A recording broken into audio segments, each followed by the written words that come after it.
जय हिंद दोस्तों, मैं अभिषेक द्विवेदी आप सभी का आपके अपने परिवार आरडीए में बहुत बहुत स्वागत करता हूं। तो हम लोग क्या पढ़ेंगे? तो हम लोग पढ़ेंगे 21 जुलाई 2023 की करंट अफेयर्स। क्या पढ़ेंगे? तो 21 जुलाई 2023 की करंट अफेयर्स। साथ में हम लोग क्या करते रहेंगे? तो पिछला रिवीजन करते रहेंगे। पिछला मतलब जनवरी 2023 का रिवीजन करते जाएंगे। मतलब 2 से 3 दिन में अपना जनवरी एंड हो जाएगा। डेली वाइज तो हम लोग करंट अफेयर्स करेंगे ही, साथ में ही हम लोग क्या करेंगे, जैसे जनवरी का रिवीजन, फिर हम लोग फरवरी का रिवीजन, मार्च का रिवीजन। इसी तरीके से क्या होगा, आपका पिछला पूरा रिवीजन हो जाएगा। साथ साथ अपना ये जो डेली वाइज करंट अफेयर्स ये तो आप सीख ही रहे हैं, साथ में अपना पिछला भी रिवीजन करेंगे। क्योंकि करंट अफेयर्स कोई भी अगर यूपी एग्जाम हो या ऑल ओवर इंडिया का कोई भी एग्जाम देते हैं आप, तो उसमें करंट अफेयर्स तो आनी ही है। तो हमको इसको बहुत अच्छी तरीके से पढ़ना है। तो 3 से 4 दिन में अपना जनवरी कवर हो जाएगा। साथ फिर हम लोग क्या करेंगे, इसी में फरवरी की तरफ आगे बढ़ जाएंगे और डेली वाइज तो हम लोग करते ही जाएंगे। ठीक है, तो इस तरीके से क्या होगा, पिछला रिवीजन साथ में ही हम लोग ये तो कर ही रहे हैं। तो देख लेते हैं आज हम लोग 21 जुलाई की महत्वपूर्ण क्या क्या न्यूज़ें हैं। आइए शुरू करते हैं, देखते हैं सबसे पहली न्यूज क्या पूछी है। तो सबसे पहली क्या है, हेनले पासपोर्ट इंडेक्स 2023 की नई रिपोर्ट के अनुसार भारतीय पासपोर्ट की रैंक क्या है? क्या पूछा गया है? तो हेनले पासपोर्ट इंडेक्स 2023 की नई रिपोर्ट के अनुसार भारतीय पासपोर्ट की रैंक क्या है? तो 80वीं रैंक है। क्या है? 80वीं रैंक है, जिससे हम लोग 53 देशों में वीजा फ्री जा सकते हैं। 80 रैंक है और पूछा जाए कितने देशों में हम लोग वीजा फ्री जा सकते हैं, 53 देशों में वीजा फ्री जा सकते हैं। अगर पूछा जाए पहले नंबर पर कौन है, तो सिंगापुर है। कौन सा देश है? तो सिंगापुर पहले नंबर पर है। और थर्ड नंबर पर कौन है? तो जापान है। और अपना भारत की रैंक क्या है? तो 80वीं रैंक है। और कितने देशों में जा सकते हैं? तो 53 देशों में जा सकते हैं। आइए आगे बढ़ते हैं, देखते हैं अगला क्या पूछा गया हमसे। तो अगला है, अंतरराष्ट्रीय रक्षा प्रदर्शनी 2023 का आयोजन किस देश में किया जाएगा? क्या पूछा है? अंतरराष्ट्रीय रक्षा प्रदर्शनी 2023 का आयोजन किस देश में किया जाएगा? तो दक्षिण कोरिया में किया जाएगा। कहाँ किया जाएगा? तो दक्षिण कोरिया में इसका आयोजन किया जाएगा। इसका तो रक्षा प्रदर्शनी 2023 का आयोजन कहाँ होगा? दक्षिण कोरिया में होगा। चलिए आगे बढ़ते हैं, देखते हैं अगली न्यूज क्या है। तो अगली न्यूज है, हर साल नेल्सन मंडेला अंतरराष्ट्रीय दिवस कब मनाया जाता है? क्या पूछा है? हर साल नेल्सन मंडेला अंतरराष्ट्रीय दिवस कब मनाया जाता है? अगर आपसे पूछा जाए तो क्या बताओगे? 18 जुलाई को कब मनाया जाता है? तो 18 जुलाई को क्या मनाते हैं? तो नेल्सन मंडेला अंतरराष्ट्रीय दिवस मनाया जाता है। चलिए आगे बढ़ते हैं, देख लेते हैं अगली न्यूज क्या है। अगली न्यूज है, एडीबी ने चालू वित्त वर्ष के लिए भारत की वृद्धि दर का अनुमान कितने प्रतिशत पर बरकरार रखा? क्या पूछा गया? एडीबी ने चालू वित्त वर्ष के लिए भारत की वृद्धि दर का अनुमान कितने प्रतिशत पर बरकरार रखा है? अगर आपसे पूछे तो क्या बताएंगे आप सभी? 6.4%, यानी कि 6.4%। कितना बरकरार रखा है? तो 6.4% बरकरार रखा है। चलिए आगे बढ़ते हैं, देखते हैं अगली न्यूज क्या है। तो अगली न्यूज है, किस देश ने कॉमनवेल्थ गेम्स 2026 की मेजबानी न करने का फैसला किया है? क्या पूछा है? तो किस देश ने कॉमनवेल्थ गेम्स 2026 की मेजबानी न करने का फैसला किया है? मतलब कि कॉमनवेल्थ गेम्स 2026 की मेजबानी करने से किस देश ने मना कर दिया है? तो वो देश कौन सा है? तो ऑस्ट्रेलिया है। उसने क्या कहा है? उसने कहा कि हम कॉमनवेल्थ गेम्स 2026 की मेजबानी नहीं करेंगे। चलिए आगे बढ़ते हैं, देखते हैं अगली न्यूज क्या है। तो अगली न्यूज है, हाल ही में बिम्स्टेक विदेश मंत्रियों की बैठक किस देश में हुई? क्या पूछा है? तो हाल ही में बिम्स्टेक विदेश मंत्रियों की बैठक किस देश में हुई? अगर आपसे पूछे तो क्या बताओगे आप सभी? थाईलैंड में यह बैठक हुई। किसकी बैठक हुई? तो बिम्स्टेक विदेश मंत्रियों की बैठक हुई। चलिए आगे बढ़ते हैं, देखते हैं अगली न्यूज क्या है। तो अगली न्यूज है, भारत ने हाल ही में किस देश के साथ नई पीढ़ी सैन्य उपकरण विकसित करने के लिए समझौता किया है? क्या किया है? भारत ने हाल ही में किस देश के साथ नई पीढ़ी के सैन्य उपकरण विकसित करने के लिए समझौता किया? तो किसके साथ समझौता किया है भारत ने? तो भारत ने फ्रांस के साथ समझौता किया है। और आपको ध्यान रखना है, फ्रांस से ही क्या आया था? तो राफेल जो आए हुए थे वो फ्रांस से ही आए थे। चलिए ध्यान रखिएगा। आगे बढ़ते हैं, देखते हैं अगली न्यूज क्या है। तो अगली न्यूज है, पीएम मोदी ने वीर सावरकर इंटरनेशनल एयरपोर्ट के इंटीग्रेटेड टर्मिनल का उद्घाटन किया। यह किस राज्य या यूटी में है? क्या पूछा है? तो पीएम मोदी ने वीर सावरकर इंटरनेशनल एयरपोर्ट के इंटीग्रेटेड टर्मिनल का उद्घाटन किया। यह किस राज्य या यूटी में है? अगर आपसे पूछे तो आप सभी क्या बताओगे?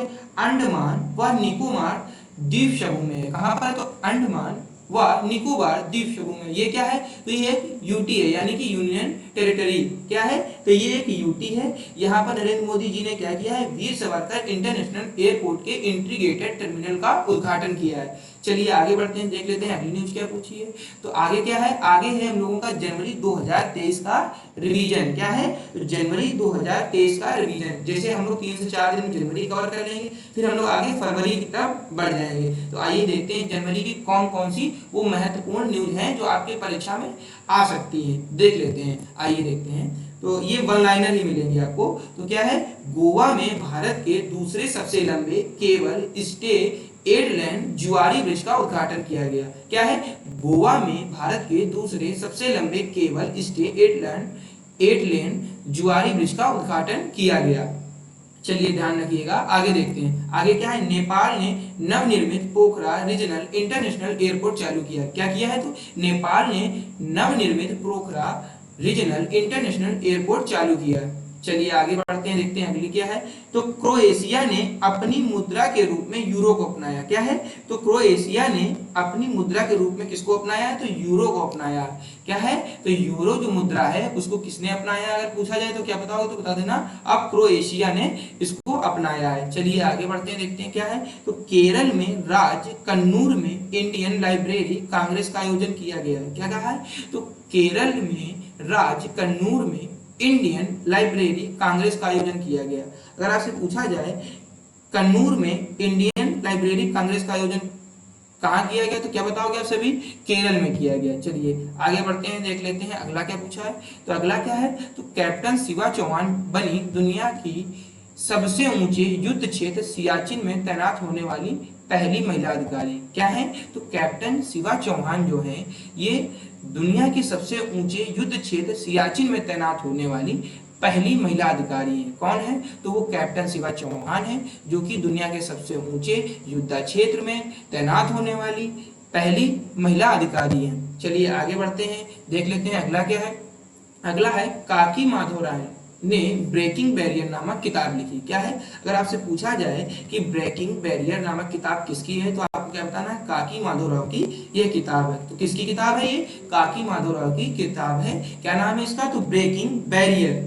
चलिए आगे बढ़ते हैं, देख लेते हैं अगला क्या है। अगला है 27 लोगों को प्रवासी भारतीय सम्मान पुरस्कार से सम्मानित किया है। क्या है? तो 27 लोगों को प्रवासी भारतीय सम्मान पुरस्कार से सम्मानित किया गया। अगर पूछा जाए क्या प्रश्न आ सकता है पेपर में, तो आपके पेपर में ऐसे प्रश्न बन सकता है कि प्रवासी भारतीय सम्मान से कितने लोगों को सम्मानित किया गया है, तो बताना है आपको 27 लोगों को सम्मानित किया गया। अगर ये पूछ ले, ध्यान रखिएगा कि प्रवासी दिवस कब मनाया जाता है, तो किस डेट को मनाते हैं, तो 9 जनवरी को मनाते हैं। पूछा जाए किस उपलक्ष्य में मनाते हैं, तो 9 जनवरी 1915 को महात्मा गांधी जी साउथ अफ्रीका से भारत आए हुए थे।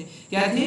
तो महात्मा गांधी जी 9 जनवरी 1915 को, लिख लीजिएगा कि 9 जनवरी 1915 को गांधी जी साउथ अफ्रीका से भारत वापस लौटे थे। कौन लौटा था? तो अपने महात्मा गांधी जी लौटे थे। उसी उपलक्ष्य में हम लोग 9 जनवरी को प्रत्येक वर्ष प्रवासी दिवस मनाते हैं। उसी उपलक्ष्य में 27 लोगों को क्या दिया गया है? प्रवासी भारतीय सम्मान पुरस्कार से सम्मानित किए गए हैं। चलिए आगे बढ़ते हैं, देखते हैं अगला क्या है। अगला है 4 जनवरी को प्रतिवर्ष विश्व ब्रेल दिवस मनाया जाता है। क्या मनाते हैं? तो हम लोग 4 जनवरी को प्रतिवर्ष विश्व ब्रेल दिवस मनाते हैं। अब ये क्या है? ब्रेल ये एक लिपि है। क्या है? तो ये एक लिपि है। चलिए आगे बढ़ते हैं, देख लेते हैं अगला क्या है। अगला है केरल देश का पहला पूर्ण डिजिटल बैंक राज्य बना। क्या है? केरल जो है वो देश का पहला पूर्ण डिजिटल बैंकिंग राज्य बना। अगर आपसे प्रश्न बने पेपर में क्या बन सकता है, तो ये बन सकता है, अगर पूछेगा तो ये पूछेगा कि पूर्ण डिजिटल बैंकिंग राज्य कौन बना है, तो क्या बताओगे आप? केरल जो है वो पूर्ण डिजिटल बैंकिंग राज्य बना है। चलिए आगे देखते हैं, आगे क्या है। तो आगे है जापान को पीछे छोड़कर भारत विश्व स्तर पर तीसरा सबसे बड़ा ऑटो बाजार बना। क्या है? क्या है कि जापान जो को हमने पीछे छोड़ा है। किसने? भारत ने जापान को पीछे छोड़कर तीसरा सबसे बड़ा ऑटो बाजार बना। तो ये भारत के लिए बहुत बड़ी उपलब्धि है कि हम लोगों ने जापान को पीछे छोड़कर तीसरे नंबर पर ऑटो बाजार में आए हुए हैं। चलिए आगे बढ़ते हैं, देखते हैं अगला क्या है। तो अगला है जोशीमठ को भूस्खलन अवतलन क्षेत्र घोषित किया गया। क्या है? तो जो अगर आपसे पूछा जाए कि भूस्खलन अवतलन क्षेत्र किसे घोषित किया गया, तो क्या बताना है हम सभी को? जोशीमठ को भूस्खलन अवतलन क्षेत्र घोषित किया गया है। आइए आगे बढ़ते हैं, देखते हैं क्या है। तो क्या है? भारतीय मूल की मनप्रीत मोनिका सिंह ने यूएसए की पहली महिला न्यायाधीश के रूप में शपथ ली। क्या है? भारतीय मूल की मनप्रीत मोनिका सिंह जो हैं, उन्होंने यूएसए की पहली महिला न्यायाधीश के रूप में शपथ ली है। कौन है वो? तो मोनिका सिंह जो हैं, उन्होंने पहली महिला न्यायाधीश के रूप में शपथ ली। कहां पर? तो यूएसए में, ध्यान रखिएगा। चलिए चलिए आज के लिए हम लोग इतना ही रखते हैं। तब तक के लिए हमारे चैनल को लाइक कीजिएगा, शेयर कीजिएगा एंड सब्सक्राइब कीजिएगा। धन्यवाद।